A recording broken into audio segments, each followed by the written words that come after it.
Hello viewers, my name is Chase Clover and this is my preview and prediction video for the December 28th, 2014 USW pay-per-view entitled USW Aftershock 2014. This is going to be, I'd say, a good end of the year pay-per-view.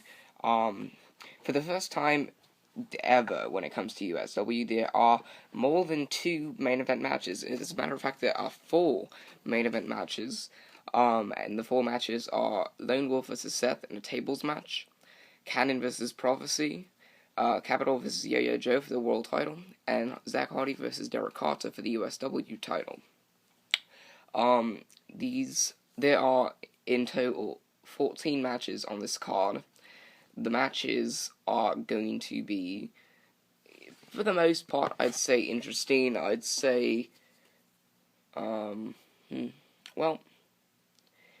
say the matches are going to be interesting when it turns towards the end of the show. But I think some of the matches on the card are going to be alright. Some of the matches are a little overdone, when it comes to rivalries or whatever, and some are relatively new, some are interesting yet relatively new, and interesting yet relatively old. And I'll get into that starting now. So the first match on the card is a kickoff match, and it is DHIG versus Ezra Hills with Benny Franklin in his corner. This match is going to be pretty much world title #1 contender versus USW title #1 contender from Bulletproof 7. It should be an interesting match.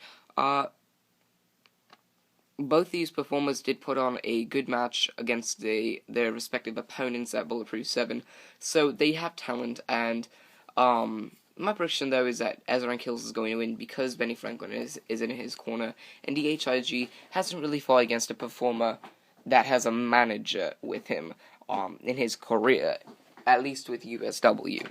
I'm not sure where he was before USW, but I don't think in USW he's performed against a guy with either a tag team partner or a manager in his corner. So my prediction is that Ezra Hills will defeat DHIG. Second match on the card is going to be TJ and Will Ball versus CED and ED. So we had this match. Hold on. Alright. We had this match this past Wednesday on Intensity, and TJ and Will Ball came out victorious. So I guess that was somewhat of a preview match. My problem with this match is that they had it on Intensity, so I don't know why they would have it on the card, but whatever. CED and ED are the heels. They attacked TJ and Will Ball away. They attacked TJ and Will Ball a short time ago to turn heel, and so it's going to be a classic face versus heel tag team match. My prediction is that CED and ED will win just because they lost on Intensity, and so they're going to want to redeem themselves. Going on will be the third match on the card, which is Dwayne Porter versus Dustin Raymond. This match is going to be one that I am looking forward to. They hopefully dropped the Switchblade and Blade additions from this rivalry, and I'm glad that this rivalry is going on again. This is the first match that they're having in this rivalry. They took a break, I guess, and now they're back at it, and so Dwayne Porter versus Dustin Raymond. It's always been a good rivalry. The only difference is that it does not feature the Blue Belt Championship now, which I don't have a problem with. But I feel like this match will be one of the strongest, if not, well, probably one of the strongest matches on the card, and I feel like it will be, interesting, and it will be a must-watch match when it comes to this pay-per-view. But my prediction is that Dwayne Porter will defeat Dwayne Porter will defeat Dustin Raymond, just because I have to pick one of them. Fourth match on the card is Alex versus George Martin. Nothing really for me to say here, so I'm just going to go with my prediction, and that is that Alex will beat George Martin. I don't think he beat him at Bulletproof 7, so I think he's going to want to redeem himself here at Aftershock. Fifth match on the card is for the International Championship, and the stipulation that was added was that the losers would leave the USW. And so it's going to be Mojigata defending the International Championship with Western Light in his corner against Fernandez with Gringo in his corner. My prediction, though, is that Mojigata will beat Fernandez. The reason being is because I don't think you're going to have Mojigata and Western Light leave USW, unless this is some storyline type thing, and then they'll come back later on, because Mojigata and Western Light need a break, which they do, because they've been performing very well. But I don't think that Mojigata and Western Light will lose to Fernandez and Gringo, because they're on a roll. So I'm expecting Mojigata and Western Light to defeat Fernandez and Gringo. Well, Mojigata to defeat Fernandez and keep their jobs. Sixth match on the card is Lane versus BP Fierce.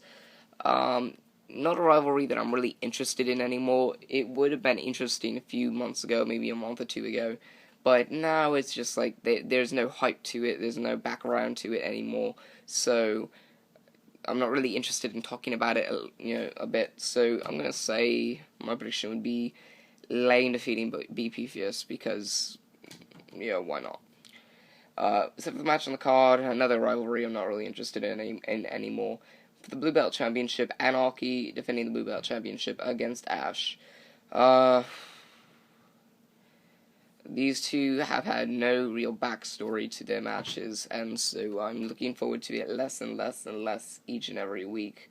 My prediction, though, is that Anarchy is going to defeat Ash, because he's the stronger of the two, and he may not be the more agile of the two, but he is, I'd say, the most talented and most noticed of the two.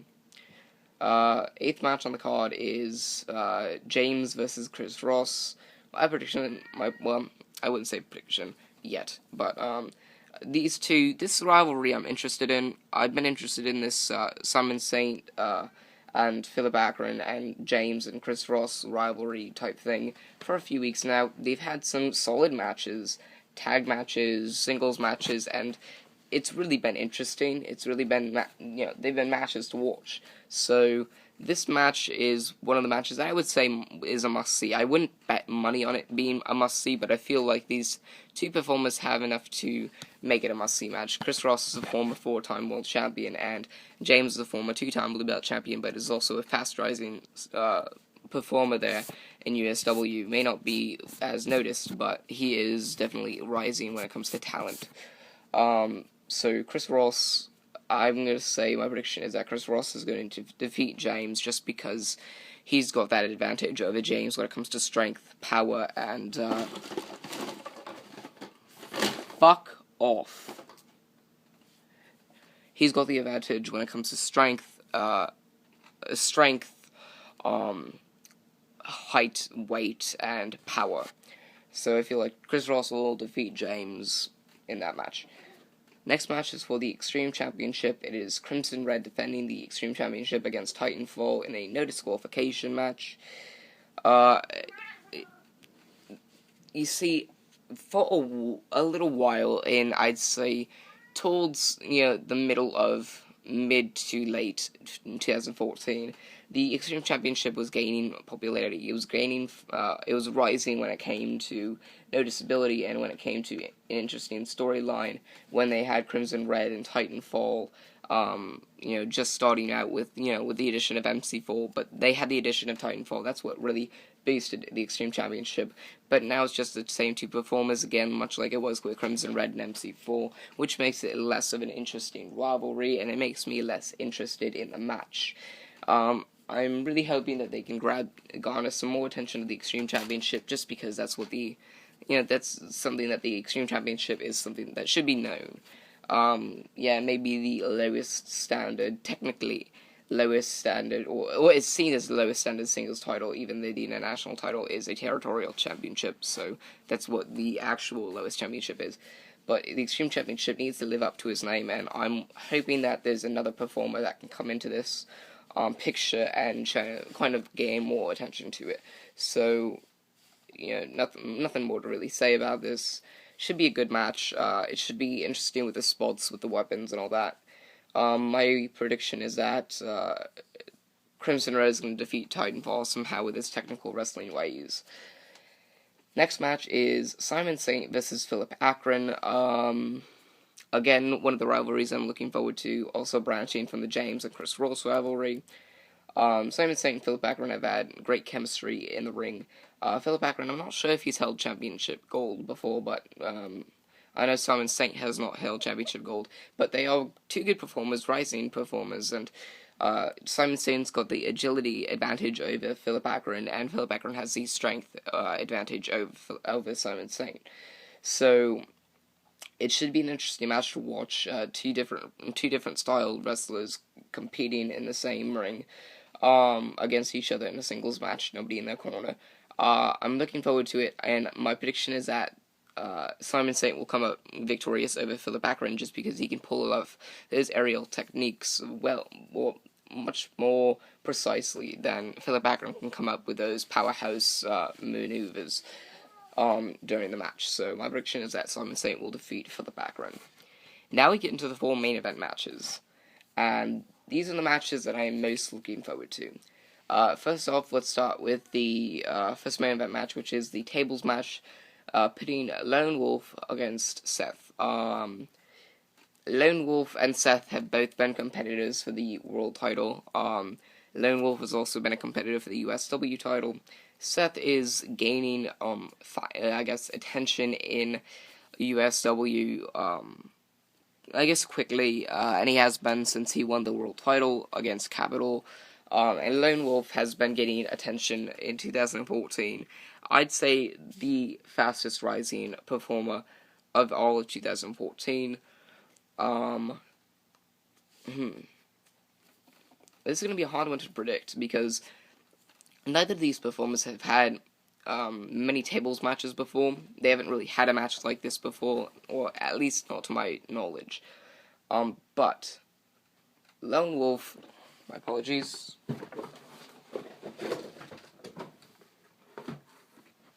Note. Thank you. My apologies. None of these performers have had this kind of match before, to my knowledge. So it should be interesting to see what spots they have with the tables.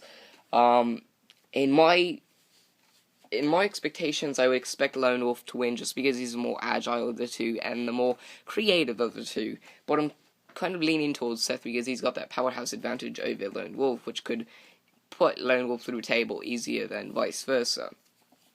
So, I would say that the safe bet would be Lone Wolf defeating Seth, but I'm going to have to go with my gut here, and I'm going to have to say that I feel like Seth will defeat Lone Wolf in this match, the tables match, and that's my prediction. Seth will defeat Lone Wolf in the tables match. Next main event match is something that definitely deserves to be a main event match. Now I see exactly why there are 4 matches, because these first 2 are pretty good. This is definitely a match that, if you've heard me talk about these reviews before, you've definitely been expecting, or you definitely know that I've been expecting, and that you should be expecting this match to happen. I'm pretty sure you know what it is, since the world title and USW title picture or matches are coming up after this. You can tell that these 2 performers have not been spoken of in this preview video yet, so here we are. 12th match on the card will be Canon versus Prophecy. Definitely one of the most must-see matches on the card. I would say the top must-see matches would be Dwayne Porter versus Dustin Raymond and Canon versus Prophecy. My apologies again.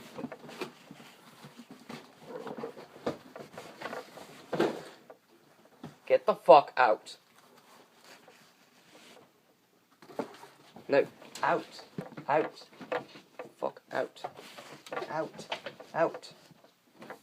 Jeez. Out. Fucking out. Jeez. Anyway, before I just go and strangle myself or chop my head off, let me finish this preview video. Canon Brooks Prophecy, they've had backstory. The backstory is well done, well executed. The hype that they've been bringing up into these matches have been done very well. And Cannon vs. Prophecy is definitely one of the two most must-see matches on the card. And I expect it to be one of the two. Out of those two matches, both of them will be as equally as entertaining as the other. But my prediction here is that Cannon will defeat Prophecy. I think that experience factor will come into play, and that physique and mind game factor will come into play against Prophecy. So I feel like Cannon has the advantage over Prophecy, and that's what will propel Cannon to beat Prophecy. That's my prediction. 13th match on the card is for the USW World Heavyweight Championship. It is Capital defending the USW World Heavyweight Championship against Yo-Yo Joe. Capital has that physique build, that powerhouse build, and the only thing Yo-Yo Joe has an advantage over Capital in is the athleticism and technical wrestling ability. It should be an alright match. I've seen it before, so those matches have been alright. They haven't been the best match on the card when it came to the cards, but it was definitely an alright match. Capital can pull off a good match with many people that he faces, so that's what kind of helps Capital. That's kind of what helps prove that Capital is a must-see performer in USW. And Yo-Yo Joe is definitely an experienced wrestler. He's been there for 8 years now, almost 9 years when it comes to, I think, January. It'll be 9 years that he's been working under Kyle Reese. So these two performers, Capital, relatively new, Yo-Yo Joe, experienced. So it's going to be like the past meets the present, or the past meets the future. I'm expecting or the present meets the future, whichever one comes first. This match should be a good match, and I expect Capital to come out on top because he's got that record reign that he's going into right now. And I feel like Capital has the advantage over Yo-Yo Joe when it comes to powerhouse maneuvers and when it comes to physique and build. So I feel like that's what will propel Yo-Yo Joe to defeating, Capital to defeating Yo-Yo Joe. 14th match is the main event on the card, and is for the USW Championship. Shut the fuck up. It's for the USW Championship. It is Zach Hardy defending the USW Championship against Derek Carter. This match has happened before. It's not very interesting to me. It's not something that I'm looking forward to. The matches that they put on were alright. There was obviously the exception of the Capital Carnage match, or the Outcast match, which Zach Hardy just destroyed Derek Carter in. But nonetheless, Zach Hardy and Derek Carter should put up an alright match. I'm expecting it to go 10, maybe 15 minutes at the most. But I'm expecting Zach Hardy to come out on top because Derek Carter has gotten the hits in on Hardy these past few weeks. So I feel like Hardy's got Derek Carter got the last laugh, so Hardy needs to get the win when it comes down to the big match. So my prediction, shut up! My prediction is that Zach Hardy will defeat Derek Carter and retain the USW Championship. Anyway guys, thank you for watching. This was my preview and prediction video on the December 28th, 2014 USW pay-per-view entitled USW Aftershock 2014. Remember to like, favorite, and subscribe for more. I'm Chase Clover, signing off.